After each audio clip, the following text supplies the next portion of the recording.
Greetings and welcome to Mount Olympus. I am Hercules Invictus, and today I find myself in Brian's Drive-In Theater, that numinous place in the lower astral plane where horrors and delights dwell. And I'm here with Brian Walker. Greetings and welcome, Brian. How are you? I'm well tonight, Hercules. How are you doing? Looking forward to learning about new movies. Yeah, actually, we're going to talk about a combination of some stuff and some old Christmas favorites. New stuff, however, I'm going to concentrate on is going to be all about three movies that I've recently seen. I saw Heretic a few weeks ago, which I loved. I saw it at the theater. And Heretic stars Hugh Grant. I saw the previews for try this up a little. There we go. I saw the previews for Heretic, I think back in October, and it really looked interesting to me. I've never really thought about Hugh Grant as an actor one way or another. And to tell you the truth, I always thought of him, for the lack of a better term, as a himbo. I'm not bad at what he does, but I always figured he was probably hired more for his looks and perhaps his British accent, as much as anything else. He's really good in this. I mean, I was really impressed with his performance. He's much more than I've ever given him credit for. He takes what must have been a tricky role for him to kind of overcome himself, essentially. And he does this great job of walking a tightrope between somebody who seems really normal and a homicidal maniac. And he's great in it. Very strong performance, excellent movie. It doesn't really let up, start to finish. I don't want to give anything about it away because I highly recommend watching this film. Is It is about a serial killer. And is about medieval? Is it in a medieval setting? Because Heretic, I know oh no, no, it's modern day. modern day. Okay. Yeah, it involves these two Mormon missionary, I would say young adults, probably early to mid 20s, college age, tip college age, in that case. And they are making calls to people's houses based on an information card that was sent in. And I guess that was one of the ways that Hugh lures people to his home so he can kill them. I hope this isn't too many spoilers, but it's because it's a lot. Um, I like I said, I was really blown away by his performance. I thought he did an excellent job in it, and um, watching him slowly become more and more unhinged, yet making perfect sense at the same time. I thought it was just a brilliant portrayal. I was amazed. I was very happy with the film, and even when I saw the previews for it a couple of months ago, I thought, I really want to see this, and I was happy we did get to see it. That sounds without spoiling or without spoiling too much. Can you share a little bit more with the plot? Because I'm intrigued, but I'm not yet hooked on seeing the movie. Well, Hugh Grant's character, um, it looks completely normal. Uh, and when the two young ladies, two young women, I should say, walk into his home, since they're Mormon, they can't be alone with a man unless another woman is present. So he keeps stringing them along, telling them that his wife, which he doesn't have, as it turns out, is in the kitchen and is baking pies. And that's sort of the allure. He keeps talking to them, waiting for his wife to, well, essentially them thinking that they were waiting for his wife to come out. And as it turns out, he's just burning a blueberry scented candle. Hmm. But meanwhile, they've been there for like 20, 25 minutes. And that's when things start, whenever they figure out that there's no wife here, that's when things begin to unfold for the film. And he talks a lot about the script is very clever, I think, and he talks a lot about religion in it. and essentially how, oh, I can't say that. Essentially that one religion is sort of ripped off from another. You know, there's nothing truly original.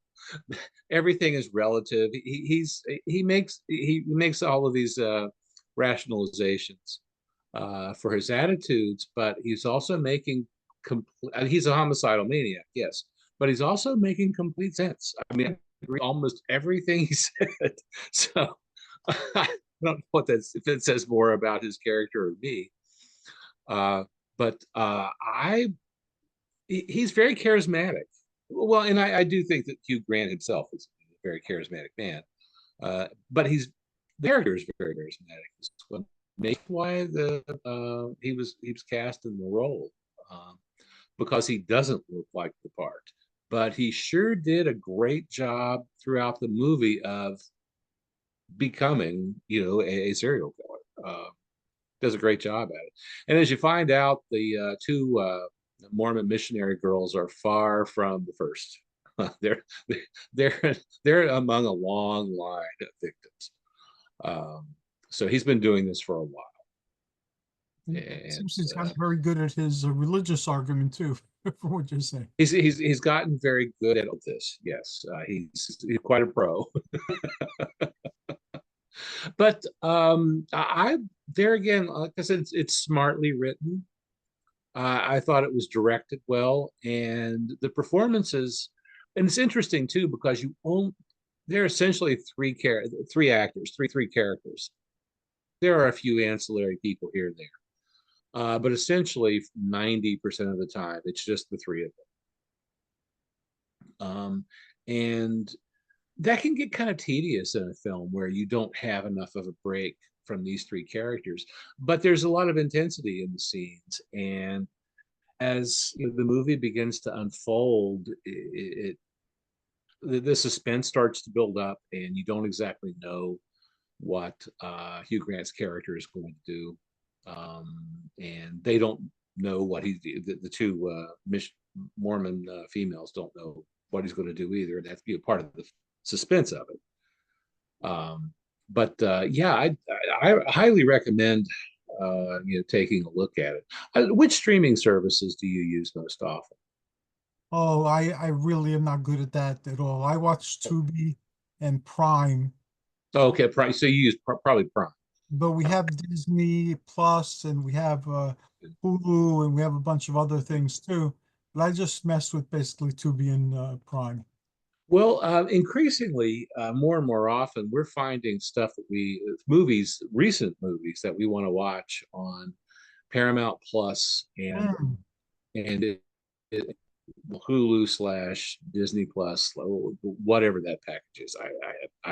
Greg's the ruler of the packages. I just find them and see what's on them. But I've been surprised at the number of recent films that you could see, and that kind of leads me to the next couple of movies that I want to talk about. Um, Back in October, Smile 2 came out in theaters. I think on October 18th, and I wanted to see it, and I was really busy at that time of year, and I just never made it to the theaters.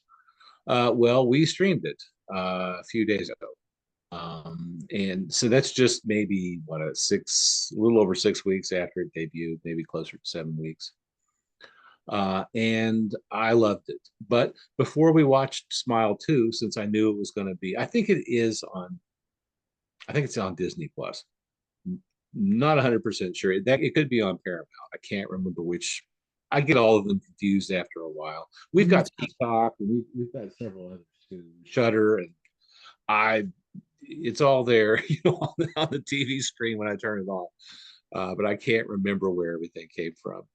So we watched the original Smile first, and that came out in 22, and I had not seen it until a few days ago, and I enjoyed it. It's kind of an interesting look, an interesting take, I suppose, on wondering if your main character is crazy, essentially. Um, I kind of like some suspense when it comes to the main characters, and are their motivations true? Are they insane? Are they crazy essentially, or are they making all of this up? Are they having hallucinations? And I'm not sure that either movie answers that question for me. You have to with the conclusion of both films, Smile and Smile 2, you sort of have to make up your mind as to what happened, because you can read it in a few different ways, at least to my thinking of it. The thing that I liked about Smile is that it's kind of an interesting take on horror, in that you don't know if your mind is playing tricks on you, or if this entity really is assuming these different forms and menacing and trying to kill you. The plot of Smile is that um, there is this entity. I don't know if I want to say if it's organic or not. I don't know if it's a possession or if it's like a shadow figure or something like that. That part of it could be made a little clear. Um, but I think it also adds to the suspense that you don't know what the hell's going on either. But there's this entity that tries to make people commit suicide, and that's where it gets its strength from. However, it's able to perpetuate the exploitation of suicides if it creates about one a week. And they're easier for this thing to create if somebody witnesses the suicide of the person. And then it jumps into that person. They can commit suicide, and it jumps into the person who sees them. I hope I know that's a little convoluted, but that's basically the plot. And with Smile, the person who this thing sort of jumps into, this thing can take various forms. It can look like your best friend or your mother or your aunt or something like that. Ultimately, though, right before the person who's going to commits suicide, he or she sort of develops a very menacing smile. If you remember the look that Jack Nicholson has on his face toward the end of The Shining, when he's Yes. completely berserk, it's that look. And interestingly, in Smile 2, his son is in it with the same look. His son, I can't remember his name, but he's in his early 30s, and doesn't necessarily look like his father until he does, that weird, creepy smile, and with the arched eyebrows and looking down like that. Then he really looks. When we were when Greg and I were watching Smile 2, I said, this actor's trying to look like Jack Nicholson in The Shining, and then I looked at the credits. I was like, oh, his last name is Nicholson, and then I looked him up, and sure enough. So I liked that callback. The lead character in it is this pop star who is very very played, and the character is very reminiscent of I think her name is Sky Riley, and very reminiscent of Lady Gaga. Even really looks like her in terms of hair color and just a general shape of her face. Looks very much like Lady Gaga. And it's a pop star in her 20s. She's had some problems here or there. She was in a bad car wreck. Her boyfriend got killed, and she had been very out of control prior to this accident that she was in. And then she's had some well, I will say drug issues as well, and she goes to her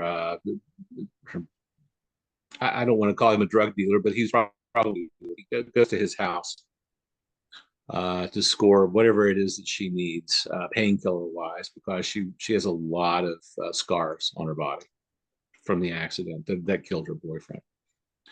And he is afflicted with this thing, or whatever it is that wants him to.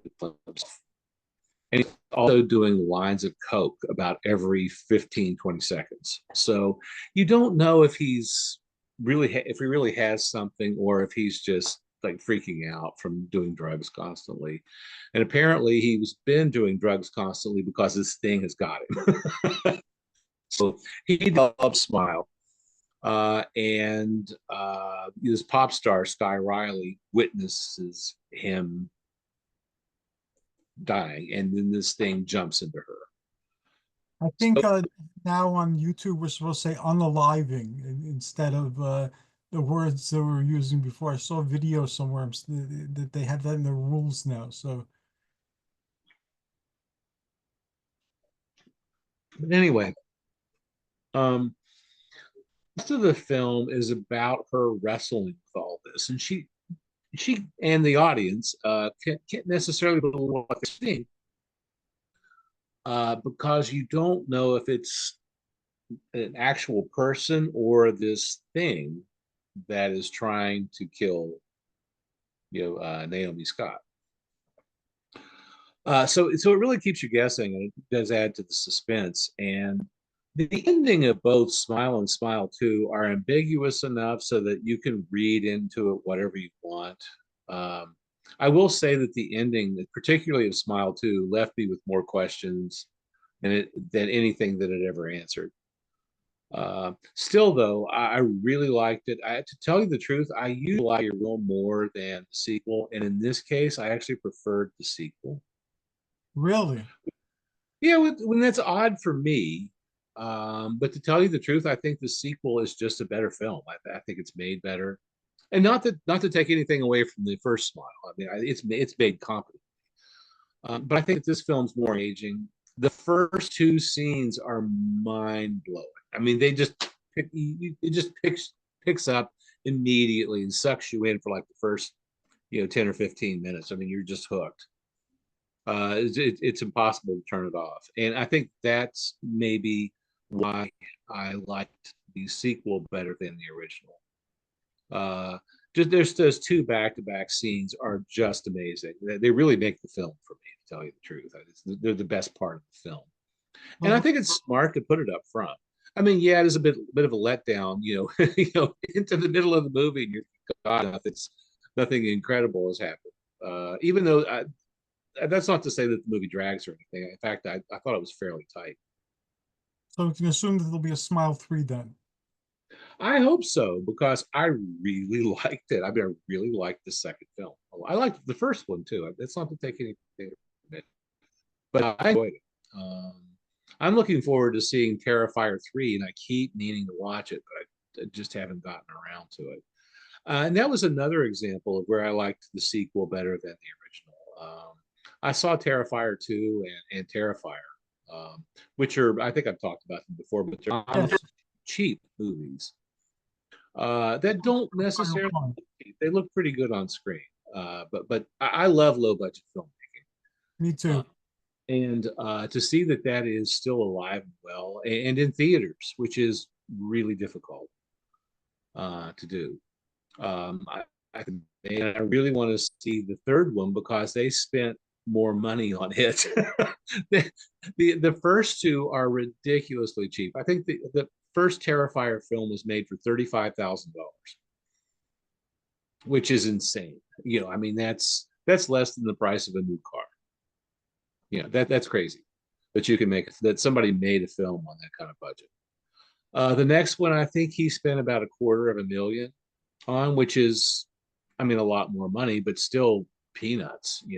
That's a day, at the studio. If you're shooting even a cheap movie these days, $250,000, it'd probably be about a day's worth. Yeah. This new one he spent, I think, 2 million. So he's getting bigger. For But even money. that, a $2 million movie these days is nothing. And I like I said, I love low budget filmmaking. It means that the spirit of the beast all around. And quite honestly, I recommend seeing the Terrifier movies too. I've enjoyed both of the ones that I've seen, and I can't wait to see Terrifier 3. I saw Terrifier 1. I haven't seen Terrifier 2 or 3 yet. If you liked one, you'll like two better. Okay. I Yeah, I want to catch Smile now. Smile, you intrigued me with Smile. I really like to smile and smile too a lot. Now I will say this, it may help you to watch Smile first. Um, our friend Travis is over tonight, and he saw Smile 2, but hasn't seen the first one, and he didn't seem to care for it as much as we did. And I think it's because you really kind of have to see the setup of this in the first film and appreciate the second.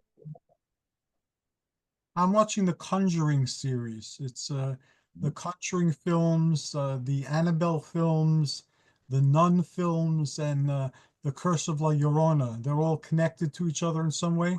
Yeah. So I've been watching them one after the other for the past few days. I haven't seen Nun 2 yet. That'll probably arrive from Amazon tomorrow, and then I'll watch them all.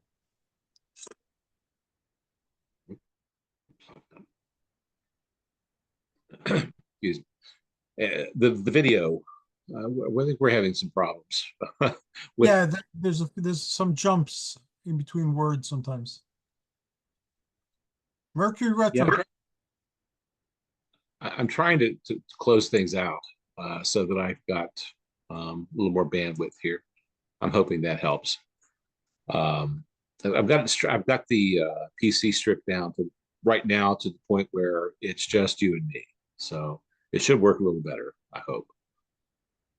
My PC is getting some age on it, and I'm thinking that I'm probably going to have to upgrade it here before too long. Mine too. Yeah. Like I said, everything has a beginning, a middle, and an end. So, including my devices.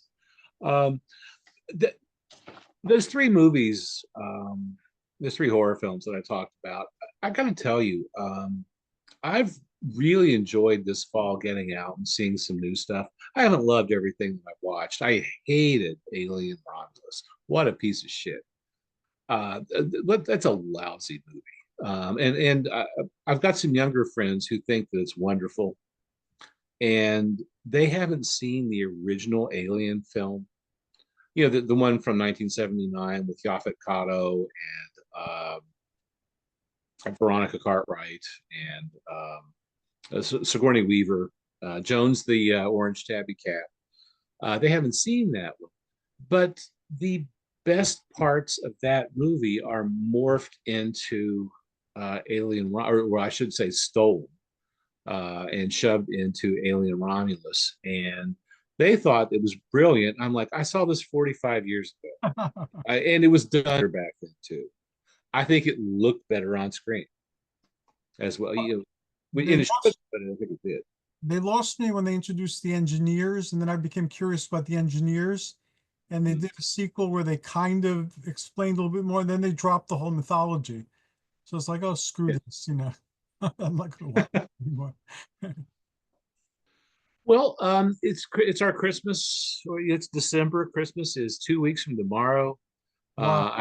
I'm wrapping up the fall semester tomorrow, which I'm very excited about. I have about a month before I have to start teaching again, so woohoo!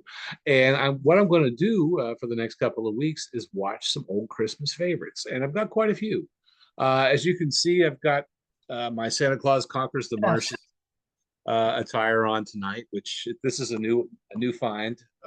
If you're interested in something like this, go to Amazon and you can find any number of great B movie images that you can have put on any sweatshirt, t-shirt, hoodie, you name it. I've got a whole closet full of fun stuff like this, and I wanted something for Christmas.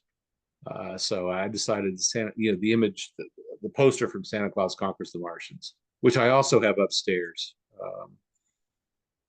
close to the Christmas tree. As a matter of fact, one thing that I did this year is I used more reproduction and vintage posters for Christmas themed movies. I've got my Black Christmas poster in the foyer. I've got a few various and sundry other posters around the house. I just brought them out for Christmas. It's a shame to buy all this stuff and then lock it away and never use it. So we try to rotate things through. So if you ever come over to our house, it's sort of a different house every time you come. That's a good thing. Athena does the same thing here. She switches around everything on her surfaces. So there's like constant storytelling unfolding Yeah, on the yeah. different covers of things. And then she changes the pictures on the wall, like from universal monsters to folkloric themes to mythology so it's like being in a new place every day. I got Greg the coolest Christmas present this year. Well, one of his Christmas presents. I found it in Amazon, and it's made out of resin vinyl or something like that. But it's the creature from the Black Lagoon, and it hangs on. It looks like he's bursting through the wall. We have that in our bathroom. Oh, really? I had never Yeah, seen this thing before, and it is the cooling. So that's one of the things he's going to get that is in a a couple of weeks. Huh? yeah, the creature of Black Lagoon is the theme of our bathroom and around the bathroom. There's the old movie posters. There's that creature coming out of the wall. There's a creature. I think we had creature shower curtains at one point, and Oh, wow. little creature like bobblehead type things in some of our like underwater aquarium columns and things like that, as well as a statue of Poseidon and mermaids, and so mystical and magical house. And yeah, that's a great thing. I love that creature bursting out of the wall. Well, the main bathroom that's closest to the living and dining area in our house is Alfred Hitchcock themed. Oh, very cool.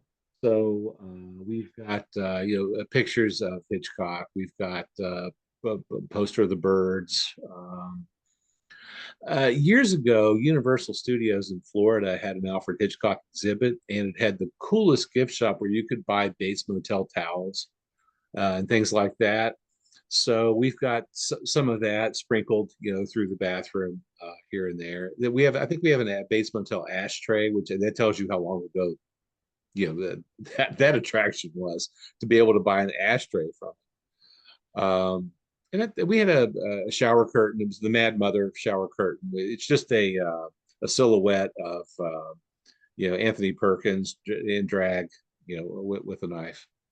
Um, Actually, we don't have the shower curtain anymore. It perished. But wish I could find. Probably will never be able to find anything else. Well, who knows? Maybe I can hit Amazon. But Have something transferred onto. my Chihuahua's here. She's jumping and walking around my lap. So every now and then her head will peek up. Let's go get her to. Hey, That's Sophia. She's been glued to me all day today. well, I understand. We've got a couple upstairs, but they're just asleep right now. Anyway, I wanted to spend the rest of the time talking about some of the Christmas favorites, some of the movies that and television shows that I watch every year for the holiday season. And one of them you've probably seen before on Turner Classic Movies. It's called Christmas in Connecticut. I think it's been remade a few times too. Probably. I don't recall it offhand. Well, the original one, the one that I no, I do like the original one the best. It came out in 1945, and it's kind of an unusual movie for the star. The star is Barbara Stanwyck, and I love Barbara Stanwyck. She was never quite in the same league as some of the biggest stars like Katharine Hepburn or Ingrid Bergman. But there for a while, she got pretty close, and she was a working actress for most of her life. Very competent, highly skilled actress, and apparently a nice person. But I'll get back to that too. Um, most of the films that Barbara Stanwyck made up until this point, she's oftentimes a B girl. Um, some of her like big pictures early in her career were these pre-code dramas that were pretty racy. If you've ever seen any pre-code Hollywood films from the early 30s. One of her movies, which dealt with some really adult situations that made her a star, was called Forbidden. And that came out in 1931. And it also stars Adolphe Menjou and Ralph Bellamy. And in this movie, she is essentially the kept woman. She's having an affair with her boss, and she gets pregnant, and she has the baby, for her boss, um, and he eventually adopts the child. But she's well, in so many of these movies, especially if a woman's the main character, she's being punished for her transgressions, even though he doesn't seem to be getting punished for his. Yeah, you know how movies used to be back then. And another great pre-code movie that she made was called Babyface, and that starred George Brent and John Wayne. And Babyface is a really interesting movie, where Barbara Stanwyck essentially sleeps her way to the top of the business, and it's made very clear what she's doing in the film. There's no, and since it's pre-code, it was 1933. They're pretty explicit about how she's done this, how she's gained power. And it's a movie that you could probably make with some alterations, obviously, but you could probably make this movie today, very easily. And it's a 91, 92-year-old movie, and the subject matter still kind of resonates. And she's been in Babyface. Her character's been treated kind of badly, and she decides to turn the tables on it.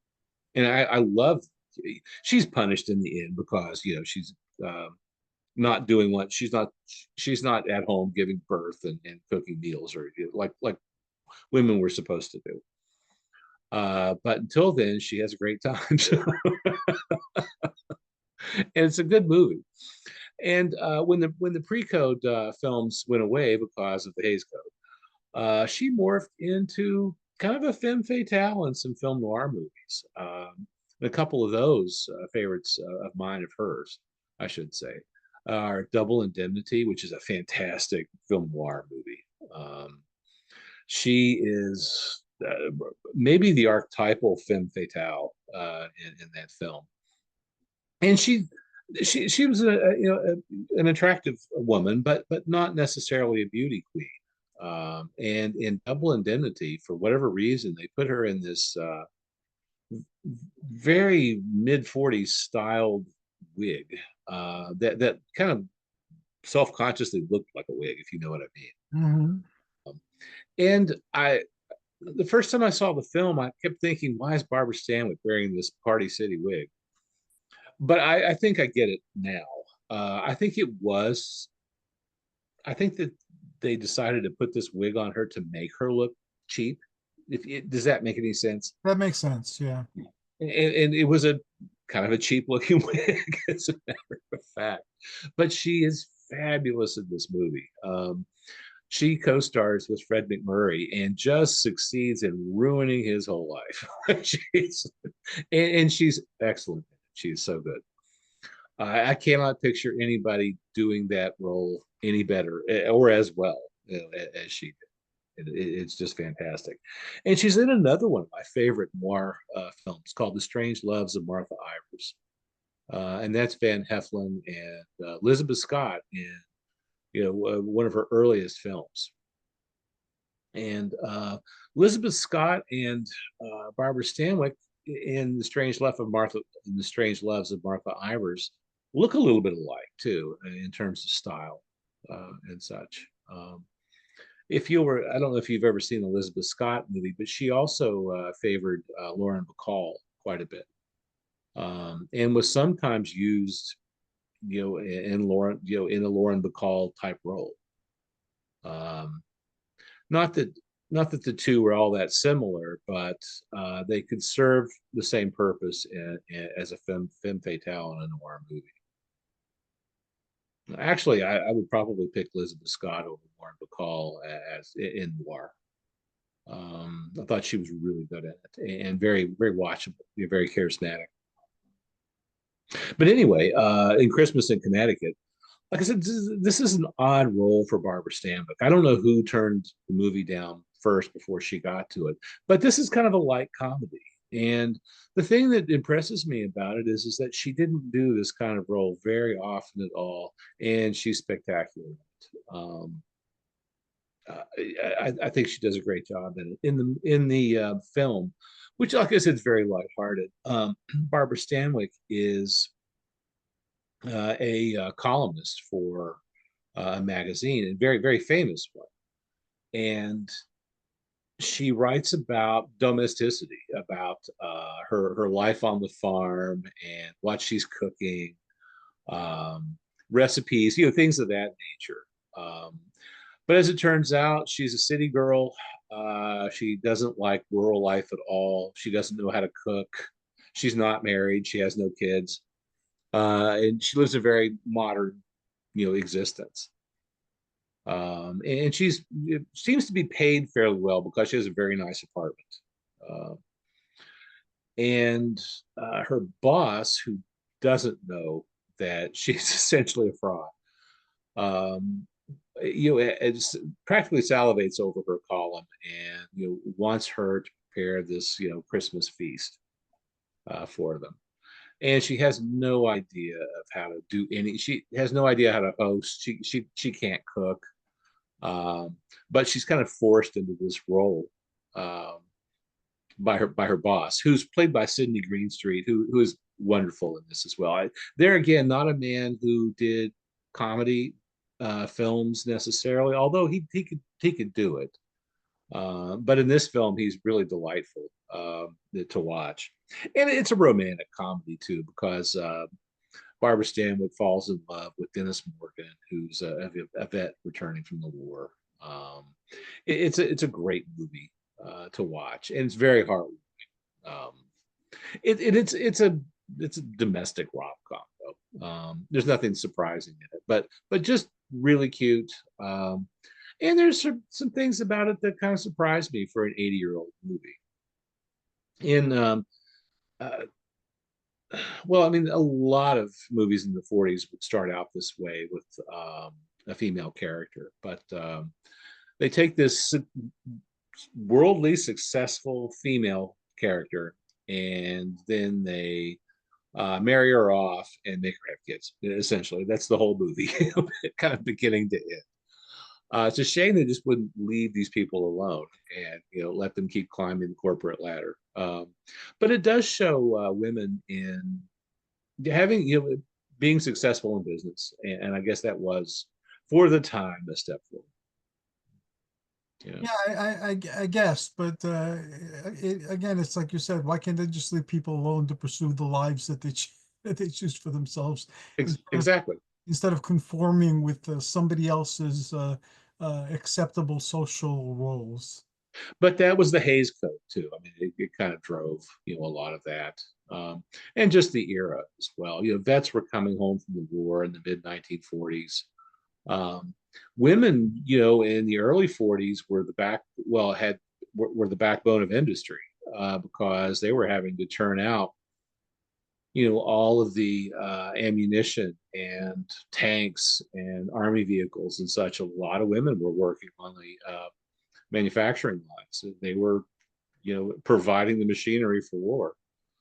And as such, I think they had a taste of, some of them anyway, had tastes of independence, and I don't think they wanted to give that up when the Right. vets came back. I think it did. It took a long time, but I think it did start opening the door. Okay, and I'm sure it would have happened anyway, but I think that World War II kind of hastened it some more, or faster, I should say. Now with Barbara Stanwyck, I've I've read mostly very good things about her, with a couple of exceptions. But the story that I thought most heartwarming about her was one that was told later in her career, but very publicly. Um, William Holden, great actor. Um, he had some alcohol problems, which really showed on his face in later years, but had been a great actor, very successful, a quality actor. Most famous for Sunset Boulevard. I would say that would be the role of his that most people would remember. He's the kind of ill-starred reporter who kind of falls prey to Gloria Swanson in the film. But anyway, he told the story, uh, like I said, very publicly on camera, about how he was, a very young, nervous actor who kept flubbing his lines, and Barbara Stanwyck, it was the star of the movie, and the director wanted to fire William Holden for essentially being inept, and she stood in the way of his firing. She stumped for him and got him, coached him, and got him through it. And he wanted to thank her publicly for that, because she essentially it saved his career, because he was going to be given the heave ho. And instead, he had a fabulous career, the equal of hers, maybe even better. But to know that she went out of her way to help somebody young, somebody new, to pull them along, to keep them going. I think that says a lot about you as a person, if you're willing to bring somebody else along in your same discipline and help them out, as opposed to being jealous of them. You're being a mentor. Yes, and I think that speaks volumes about her. I have read a few things about her that weren't very kind, mostly written by her son. I don't know the truth, of any of that or not. But that's about the only thing I've ever read about her that was negative. Everything else I've ever heard about her says, it seems like she was the consummate professional, and her performances, I think, are stellar. I think she's a very good actress. A big favorite. And Christmas in Connecticut is such a good movie. If you want to see something lighthearted and funny for Christmas, take a look at it. I think you'll love it if you've never seen it before. Are you going to put it up as one of your free movies for the rest of the month? I cannot, because that is still The subject. copyright. Okay. Yeah, yeah. Well, I mean, if we wait another 16 years, I'll be able to put it up. By then our shows will be in 3D with immersion goggles. So Oh, I would love that. That would be cool. A couple of my other Christmas favorites include Mr. Magoo's Christmas Carol, which they're watching right now. That seems to be a baby boomer favorite. And Mr. Magoo is not a well-known cartoon character now, but in the '60s he was very it's popular. very well known. Yeah, with Uh, Charlie. and I used to call Greg Mr. Magoo, because Greg cannot see at night at all. And Mr. Magoo, if you remember from the cartoons, he was always running his Model T into things, because he can't see. And that's sort of the whole motivation of the comedy in Mr. Magoo cartoons. Well, the thing that I like about Mr. Magoo's Christmas Carol is they completely abandon that for this, and he portrays Ebenezer Scrooge. And it's kind of interesting to see Mr. Magoo acting, because he does a good job at it.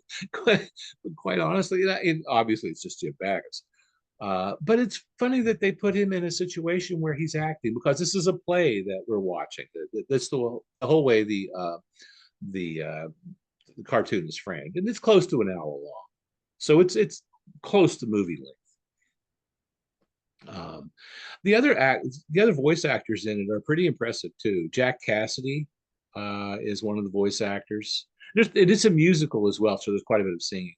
Maury Amsterdam does some of the voices, and Royal Dano, who was a well-known character actor for decades. You see him pop up in everything: westerns, crime dramas, um, like crime shows on TV in the '70s. He did it all. He must have worked every day of the year. I really recommend, if you haven't seen Mr. Magoo's Christmas Carol, or if you haven't seen it for a long time, you can find it streaming. Um, we have our own physical copy of it, but it's a lot of fun to watch, and it's a different take on Christmas Carol too. I've watched the Muppets Christmas Carol like a million times, And I think it's wonderfully done. It's awesome. But this is kind of a different look at things. It's a little more wistful too, maybe a little sadder than what you might think a cartoon would Is it on YouTube or? be. It probably is. I mean, like I said, we have our own copy of it, so that's what we're watching right now. Um, and I know we don't have much time left, but one other thing that I want to pitch is public domain. And if you remember the Jack Benny program from the 1950s and Yes. 1960s, Jack Benny was a riot. He was so funny, and a lot of his comedy still holds up. He There's an episode of his show which was called Benny program called Christmas Shopping Show. They they they didn't go all out on the title of the episode. It originally aired on December 15, 1957, and it is hilarious. Mel Blanc, the Warner Brothers voice actor for Bugs Bunny. Oh golly, he did voices for more than just Warner Brothers, but probably most famous for Bugs Bunny or Yosemite Sam. He could do lots of different voices. He is essentially the star of the show, and he was one of Jack Benny's kind of in repertoire of players. Um, Hilarious, and I do recommend watching the Jack Benny show, the Jack Benny program, the Christmas Shopping Show. It's really funny, and it's still, like I said, it's comedy is very brittle and doesn't age well typically, but this is so funny, and it's about Jack goes into a department store and he's trying to buy Christmas gifts, and it is really well done. And it's still, like I said, it still holds up.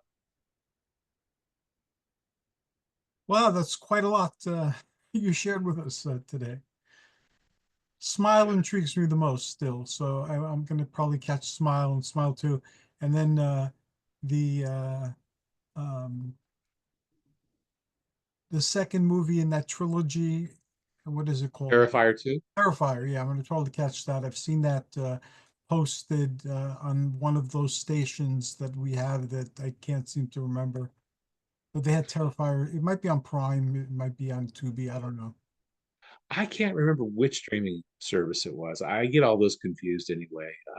The ones that we watch most often seem to be Paramount Plus, and for whatever reason, Paramount Plus seems to get a lot of recent movies.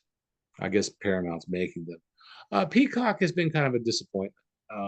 You would think that having access to all of Universal's stuff would be great, and I frequently just don't see a whole lot there. Disney Plus, which I didn't really want, I've actually found has a lot of entertainment. Yes, it does. Yeah, I enjoy Disney Plus. I like it way more than I thought. I'm a big fan of Marvel too, so they have all that Marvel That's true. stuff on it. Mhm. But again, I'm a fan of hard copies too, so I have everything that's available in hard copy, hard copy as well. Uh, Physical media has saved my life at times. So yes, I agree. So I'm sure we'll have another show between now and the Hope so. holiday. If Mhm. I will create a special, we'll have a holiday special, and we can go Great. horror Christmas movies that we cover every year. Oh, I love those. Christmas Evil. I haven't watched any of them yet, but I'm dying to watch Santa's Sleigh, Christmas Evil. I haven't watched Black Christmas yet either, and that's probably my favorite of the bunch. The original from 1974, directed by Bob Clark. We're going to probably watch Santa Sleigh too. That's one of them, and so we'll compare movies. Brian, thank you as always. This was an experience and lots of fun and very informative as well. How can people locate you in the drive-in and experience you in the drive-in in all your splendor? Well, you can always log into Brian's Drive-In Theater. The site is updated every day, and there's a new movie of the day every day. Oftentimes, I do try to theme the films based on the season. Unfortunately, there aren't that many Christmas movies that are public domain. There are a few, such as Santa Claus Conquers the Martians, but I'll probably reserve that for Christmas or Christmas Eve, perhaps. There's also a Mexican K. Gordon Murray produced Santa Claus that's also public domain. That's pretty wild to watch. If you want to interact with me on social media, I'm only on Facebook right now, and you can find me if you run a search for Brian's Drive-In Theater or Brian J. Walker. Thank you, sir. My love and regards to all your friends and family. Thank Happy you. holiday season.